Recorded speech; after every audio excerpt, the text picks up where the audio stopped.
सरल योग गीता में आप सभी का स्वागत है। आज हम लोग देखेंगे अष्टादश अध्याय का 28वां श्लोक। सबसे पहले श्री हनुमान जी की वंदना। श्री गुरु चरण सरोज रज निज मन मुकुर वर्णो रघुवर विमल सुजोदायक फलचार बुद्धिहीन तनु जानके सुमिरो पवन कुमार पर बुद्धि विद्या देहु मोहि हरहु कलेश विकार वक्रतुंड महाकाय सूर्यकोटि संप्रभा निर्विघ्नं कुरु मे सर्वकार्येषु सर्वदा। ओम जयंती जय मंगलाकारि भद्रकाली कपालिनी दुर्गा क्षमा स्वधा लक्ष्मी नमोस्तुते। ओम त्र्यंबकं यजामहे सुगन्धिं पुष्टिवर्धनम् उर्वारुकबन्धनान् मृत्युमुक्षमामृता स्वाहा। ओम 28वां श्लोक। अयुक्तः प्राकृतः स्तब्धः सठो नैष्कृतो नैष्कृति को लशः विषादी दीर्घसूत्री चौकर्ता तामस उच्यते। अयुक्त शास्त्रों के आदेशों को ना मानने वाला, प्राकृतः भौतिकवादी, स्तब्ध हठी, नैष्कृतिकः अन्यों का अपमान करने में पटु, जो किसी का भी अपमान करने लगे कहीं पर भी। अलसः आलसी, विषादी खिन्न बुद्धि वाला, दीर्घसूत्री ऊंघ कर काम करने वाला दीर्घसूत्री है, कार्य वह ठीक से नहीं कर पाता है।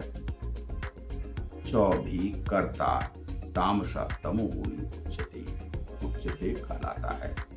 जो कर्ता सदा शास्त्रों के आदेशों के विरुद्ध कार्य करता रहता है, जो भौतिकवादी, हठी, कपटी तथा अन्यों का अपमान करने में पटु है, तथा जो आलसी, सदैव खिन्न बुद्धि रहने वाला, खिन्न रहता है, दुखी रहता है, हमेशा किसी कार्य में खुश नहीं होता तथा काम करने में दीर्घसूत्री है, वह तमोगुणी कहलाता है। वह क्या कहलाता है? तो तमोगुणी, अर्थात वह अंधकार में ही रहता है। तमोगुणी है अर्थात उसके अंदर आलस्य भरा हुआ है।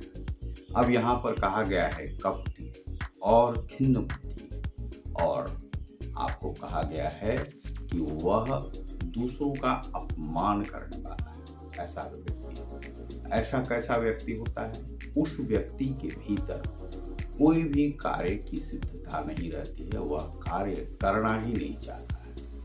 तो ऐसा जो व्यक्ति होता है आलसी प्रवृत्ति का होता है, इसीलिए उसके पास जब मनुष्य आते हैं तो मनुष्य से वह खिन्न बुद्धि की तरह बात करता है, हमेशा उसका अपमान करके उसे भगाने का प्रयास करता है, क्योंकि उसके सर पर कोई कार्य नहीं आ जाए।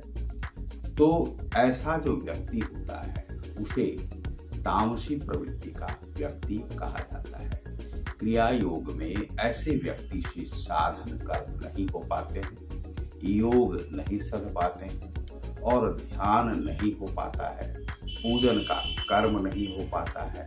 ऐसा व्यक्ति आपको समाज में कदम कदम पर मिल जाएंगे, लेकिन वह सफल नहीं हो पाते। क्यों?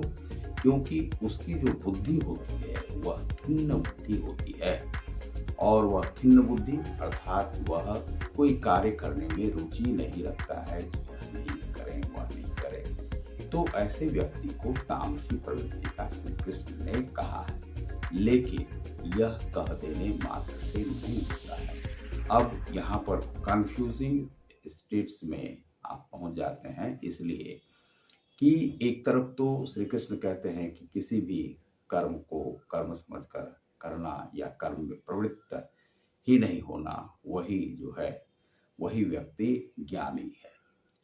लेकिन यहाँ पर फिर कर्म की भी परिभाषा दी जाती है, और कर्म को परिभाषित किया जाता है कि कौन राजसी कर्म वाला है और कौन तामसी कर्म वाला है और कौन शतुगुणी है, यह कहा गया है।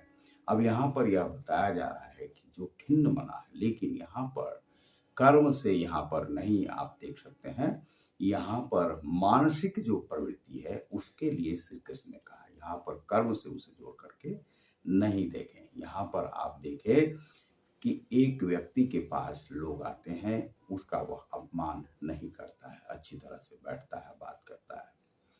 फिर दूसरा है कि कोई भी बात यदि की जाती है तो उसमें खिन्न मनस्क नहीं होता है, वह जो है उसकी हर बात को सुनता है, स्थिरता पूर्वक गंभीरता से उसे लेता है और फिर उसे विदा भी उसी प्रकार से करता है।